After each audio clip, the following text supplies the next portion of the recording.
very good morning to you. Welcome to K24 This Morning. My name is and we're just about to start our conversation for the day. Kindly get your copy of the People Daily so that you can join in on the conversation. And all you have to do is dial star 550 star 4 hash, and for only 10 shillings you will get your copy. No data needed for this one and no application needed as well. You'll just get a link that will take you directly to the People Daily. Speaking of which, let's check out what the front page says. 70 extra MPs dropped in final BBI draft. Well, a lot of people are asking, is that true? Well, we'll just find out in a minute as we have that discussion going on. 70 extra MPs dropped in final BBI draft. Pages 4 and 5 go on to say that Uhuru Raila to unveil amended proposals in bill that kicks off process of amending 2010 constitution and launch collection of signatures. That is meant to happen today. Of course, as the day goes by, you'll get the full story right here on K24 as well. There is also another story at the very top page there that says, "Forget victims, I am Kinoti's target," says Ruto, Deputy President, angered by a move by the state to reopen investigations into the 2007-2008 post-election violence, and claims that the action has nothing to do with finding justice, but to derail his 2022 presidential ambition. Of course, something that his camp completely agrees with, because it is suspect. Why is it being brought up now? Something definitely to discuss on the show as we go on. And still on the front page of the People Daily, another headline says, "Trump finally gives nod for transition to Biden regime." The full story is on page 7. You will get it there, and also something that will be discussed extensively right here on K24 as well. House parties, the in thing, say teenagers. Desire to fit in, easy access to money, and busy parents have made youth seek pleasures in dangerous places. Well, we do know that stories have been circulating in the media, and also as far as the police are concerned, DCI arrested over 44 teenagers and 2 adults over the weekend in what was called a sex orgy. Get the full story on the People Daily, and of course much, much more. Moving on to the Daily Nation. The front page, storm over Kinoti probe. That is the main story as far as that is concerned. And on page 4, it goes on to say, turning old stones. It has been 12 years since the post-election violence of 2008. Kenya has moved on, but it has not forgotten. Now the DCI is starting fresh investigations and opening fresh wounds. See the full story on page 4. This is also a story we discussed yesterday right here on K24 This Morning. Still on the front page there at the very top, COVID fears as man dies in a matatu. A picture there of an individual in PPEs and also fumigating a vehicle that seems to have what was confirmed as a dead body. Now, this particular individual had boarded this matatu at the South Sea stage, heading towards Mombasa Road, towards Imara Daima, where unfortunately he succumbed to coughing and lost his life. Of course, suspected to have been affected with COVID-19. That full story is on page 6. And also, still on the front page of the Daily Nation, Uhuru Raila to launch BBI signature drive at KICC today. It will be live right here on K24 TV, so do not touch that dial at all. The full story, though, is on page 5 as well. On page 12, at the very bottom of the Daily Nation front page, I was sexually assaulted, reveals British envoy. 16 days of activism is what is being sold here. And on page 27, it's all over for Trump. Biden transition begins. Get your copy of the Daily Nation for more of that. Over to the Standard. This is the headline, how Kinoti caved in. Well, page 6 says, feeling the heat. On Monday, DCI boss George Kinoti was breathing fire, threatening to rejig the 2008 post-election violence criminal cases. Barely 24 hours later, he was backing off under a hail of fire from within and outside government. What went wrong for the man who has offered several times to go down fighting for his country? Well, get that one on page 6. And of course, the Deputy President William Ruto has been captioned on the same paper, the provocative incitement to ethnic hate and division intended by the resurrection of 2008-2007 post-election violence cases is an evil attempt to resuscitate the tribe project. Well, get that story on page 6 of the Standard newspaper and much more. Of course, they'll be talking about COVID-19 tax goodies to go as Kenya grapples with a big debt. Pages 2 and 33 of the Standard. And lastly, this is what is on the Star newspaper. Kinoti election violence probe is evil. This is according to Deputy President William Ruto. And there's a picture right there on the very front page of the National Treasury CS Ukur Yatani. Government in cash crisis as loans pile and revenue drops. And a picture there of Turkana women. Turkana residents received food aid, something that has been happening for decades now. The northern eastern area of Kenya has been suffering a lot, and they have been receiving aid for a while. And it goes on to say, Hunger Pangs, Beatrice Williamson and the Maisha Project distributes relief food to residents of Lobolo village in Kagototha ward, Turkana County, and residents in Loima, Turkana North and South regions are in dire need of food. Get the full story on pages 6 and 7. All right. Lastly, teenagers addicted to rave parties could be ill, says psychiatrist. That story is on page 3 of the Star newspaper. Get your copy, and of course, there's much, much more. But don't forget, all you need to do is dial *550 *4# at the comfort of your home, office, or vehicle, and get the full stories on the People Daily. K24 This Morning starts right now.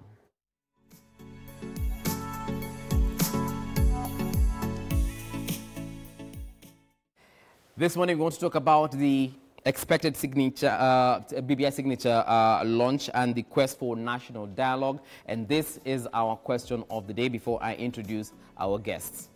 Do you understand the BBI report well enough to participate in the signature collection drive?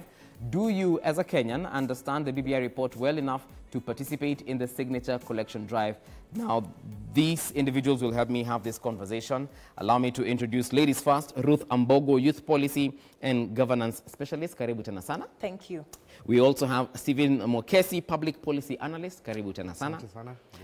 Joining us via Skype, we have Mark Bichachi, a Communications Strategist. Mark Bichachi, a very good morning to you too, sir. Good morning, sir. How are you?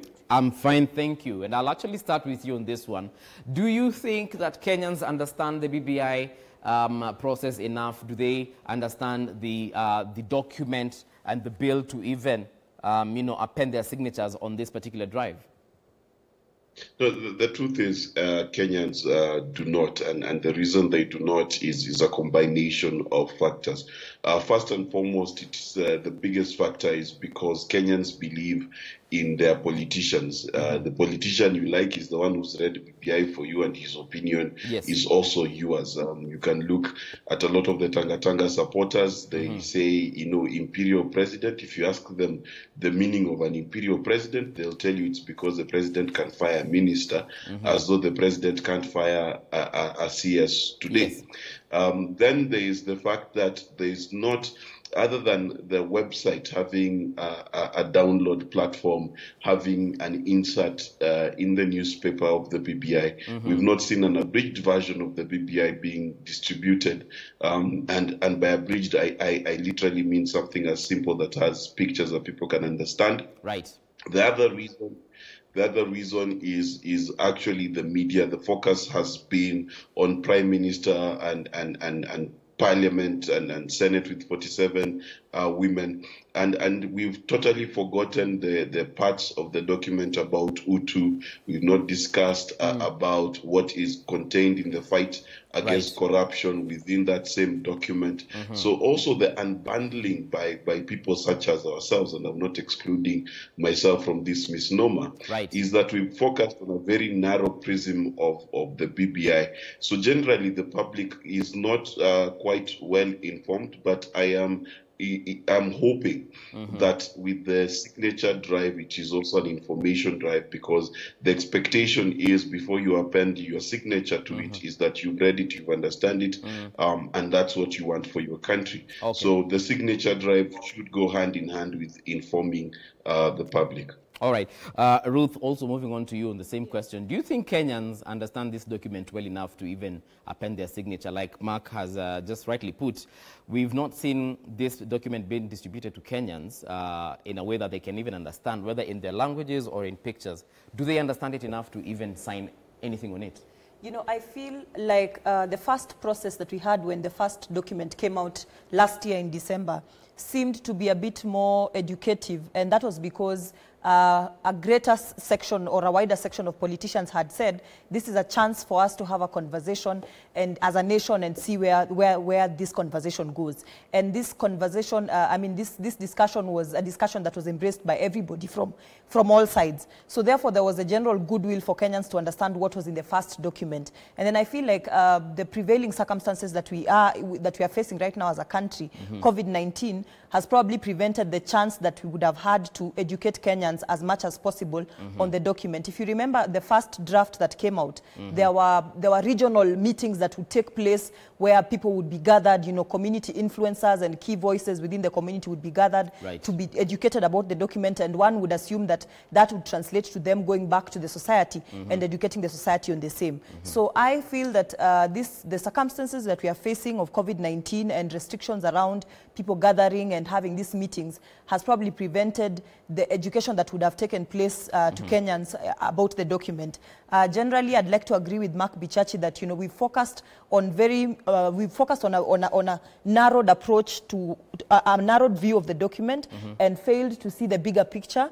And even the conversations on the media, if you look at how the conversations in the media are driven, they're driven towards discussing the change within the governance structure, as opposed to the general document, which has a lot in stake for Kenyans, you know, which Kenyans should have been educated on. So I'd like to agree with him that very few Kenyans understand the document. And then again, the technical issues, the fact that that document is big, you know, it's a wide document. It is the language that has been used in the document is not one that an ordinary Mama Mboga would say, now I'm sparing this afternoon to read this particular document. So I feel that a lot more should have been done to educate Kenyans.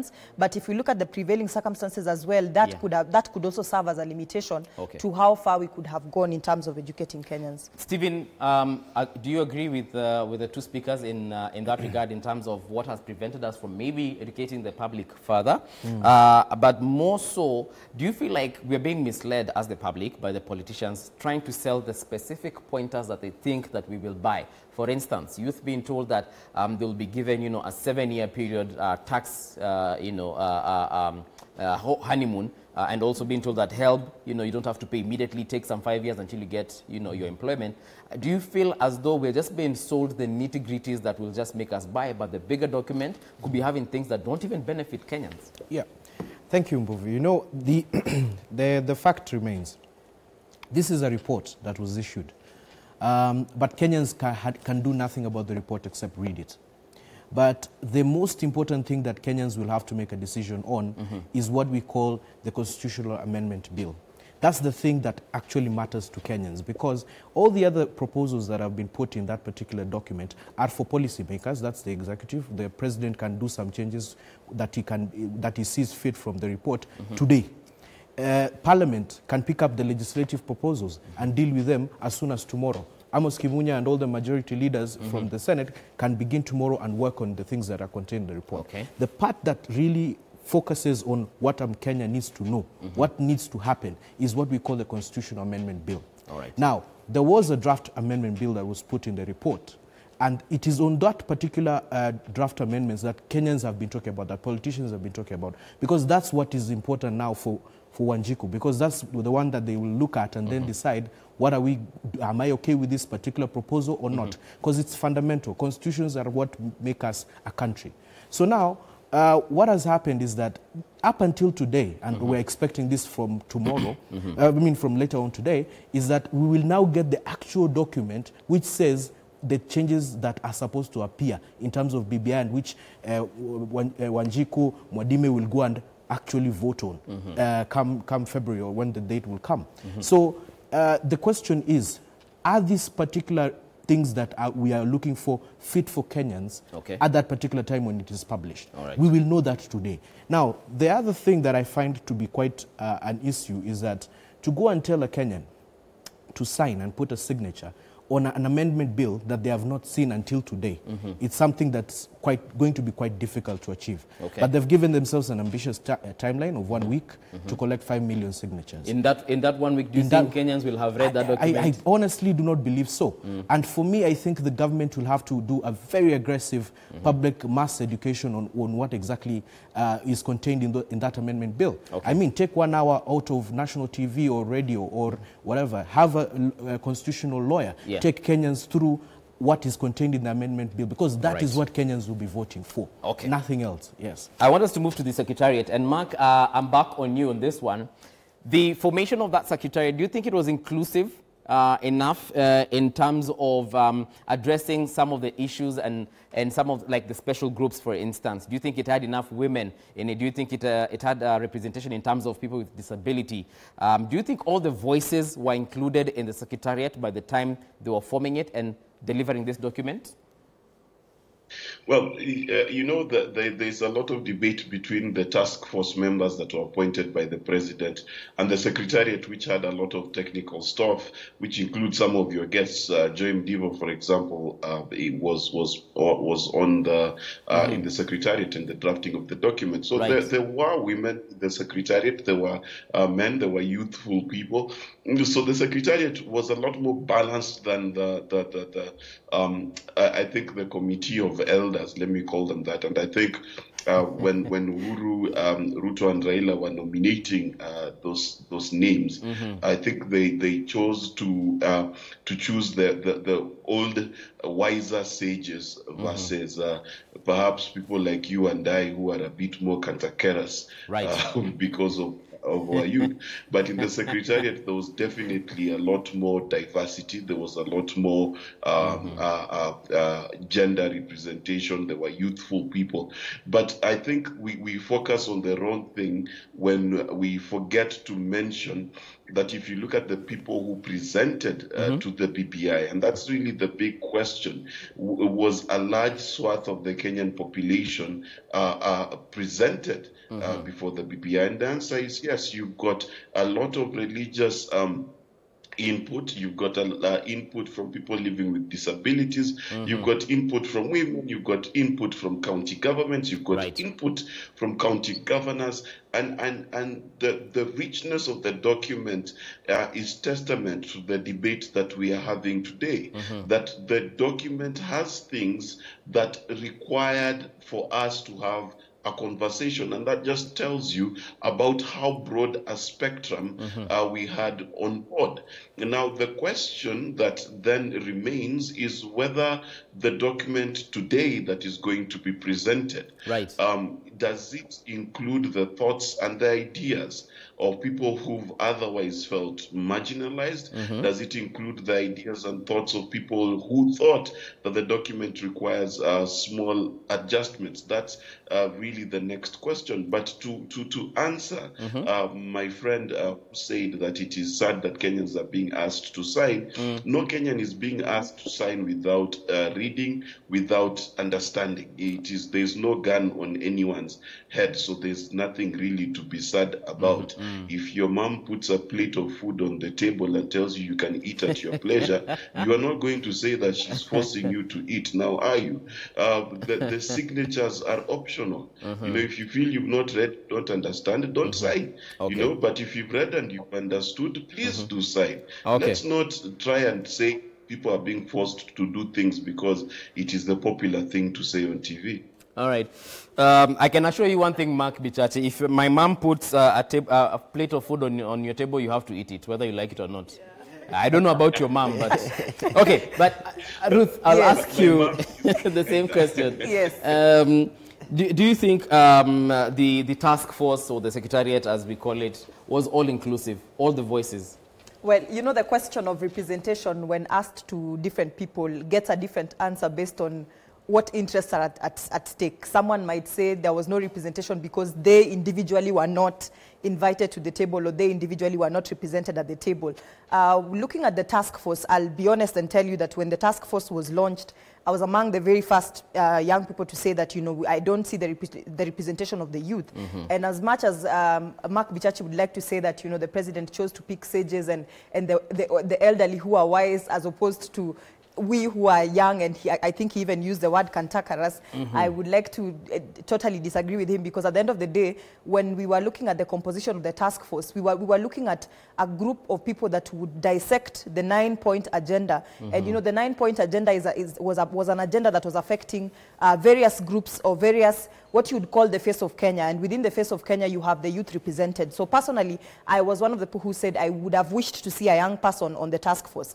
But when that did not happen, I said, just like Mark has said, that various groups went before the task force and presented their views. I said that, since we did not have representation of the youth within the task force, I said that I would not be left behind in terms of going before that task force and representing what the youth ought, or rather what the youth wished to see within the document. So I went before the task force to represent, the young people. Right. And the secretariat, as Mark has mentioned, I think sort of was a bit more representative. There was a bit more diversity in terms of the constitution of the secretariat. So there, I did not have a problem with the constitution, but for the task force, I would have wished that there was a young person. All right. Yeah.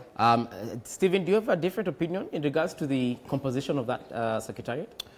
Well, like Ruth has said, there are two issues here. One is the task force itself, the one that was actually formally receiving the views from the Kenyans, and second was the secretariat.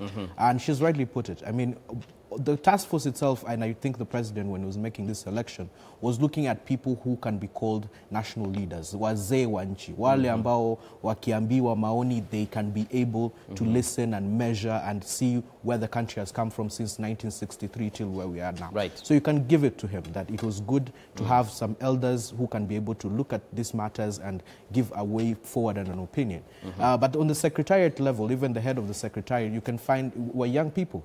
Dan Mwangi is a young man, relatively, and you can see the rest of the composition of the secretariat had a mix of different tribes and people who were just looking at the document and enriching whatever that the task force received. So in my view, I would not question the team that actually went about doing this collection and looking at the matters. I think the question we should be asking ourselves is what Mark Bichachi raised at the other time, is the question of, are we all feeling that the representation that was done before the task force and that what was condensed by the secretariat and the task force in the report, does it collate and put together all the aspirations of Kenyans that they have? And this is why, even after the report is released, people still find that certain elements were not there. Pastoralists was saying, you're talking about adding sustainable agriculture to the constitution, but you don't mention pastoralists, and that's something that's important to them. So these are the things that we need to find in terms of not bringing a situation whereby somebody has contention with that particular document because it does not capture the views that he feels. Because the president told us, the State of the Nation address, we are at a constitutional moment. This is the head of state. Once the head of state says we're in a constitutional moment, you do not have to think twice. He has already said we are there. So now, what as a country, why there's a clamor for inclusion and for addition of things that they feel have been left out, is because we do not, Kenyans don't want to miss this moment. And we want to have our views included, and so that is the reason why there's a conversation about consensus. Get everybody's views on board. Before we exit that topic, I just want to add, I just want to clarify something. I feel like whenever we say that, we needed the older and wise people, we are making an assumption that, the young people do not have wisdom, and we know very well that, much as we keep saying that with age comes wisdom, there is also wisdom in being a young person. True. And at the end of the day, the preparation of this document is meant not just for today, but for the future, and if we are thinking about shaping our country for the future, why not involve those who will actually be affected by the outcome of the decisions that we are making right now, So I think in the future, if we are making such decisions, and I see Mark wants to speak, in the future when we are making such decisions, decisions, let's remember that as we are building the nation for the future, Right. it is critical to involve those who shall be there when the decisions we are making are actually going to, take shape. Remember that I think I just discovered the other day that, the sessional paper, I think the sessional paper number 10 of 1963 was prepared by a 29-year-old, So what was different about this process? So, I mean, I'm not discrediting the process, but I'm just saying that in the future, as we make decisions and we are shaping the nation for the future, let's take into account that these decisions we are making today are affecting the youth of today who shall be affected by those decisions in the future now. Mark, you want to add something on that one before we move on to the next part of the conversation?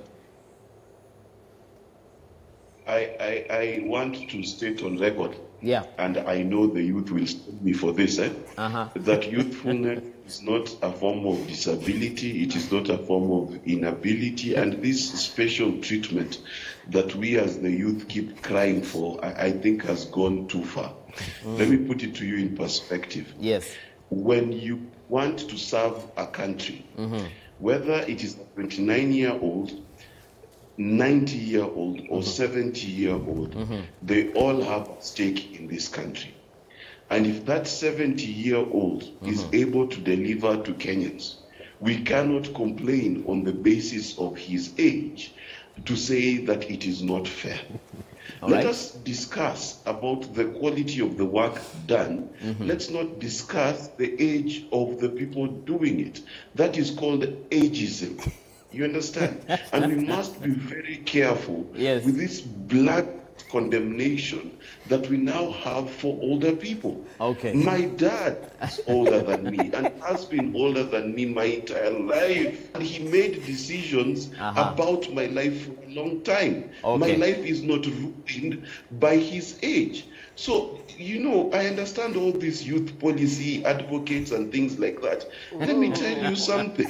By the nature of attrition, you will replace this generation. It is a matter of fact. It is called death. So just give it time. There's a 29-year-old like Zach who's a CAS, and there's a 29-year-old who's sweeping the street. There's nothing wrong with that. It is life. But let's not make it the center of every debate. Now, ugali ikipikwa na there are no young people, it is bad ugali. Okay, Mark, thank you. We get the argument. We want to take a short break right now, but when we come back, we're still talking about the signature collection that is meant to be launched today at KICC. You can get the full story on page 4 and 5 of Your People Daily. All you have to do is dial *550*4#, and for only 10 bob, you don't need data, you do not need an application for that one. We take a short break, but when we come back, we'll look at the National Unity Dialogue that also is supposed to be happening and how this BBI signature quest might break or make this country. Do not go too far, we'll be right back.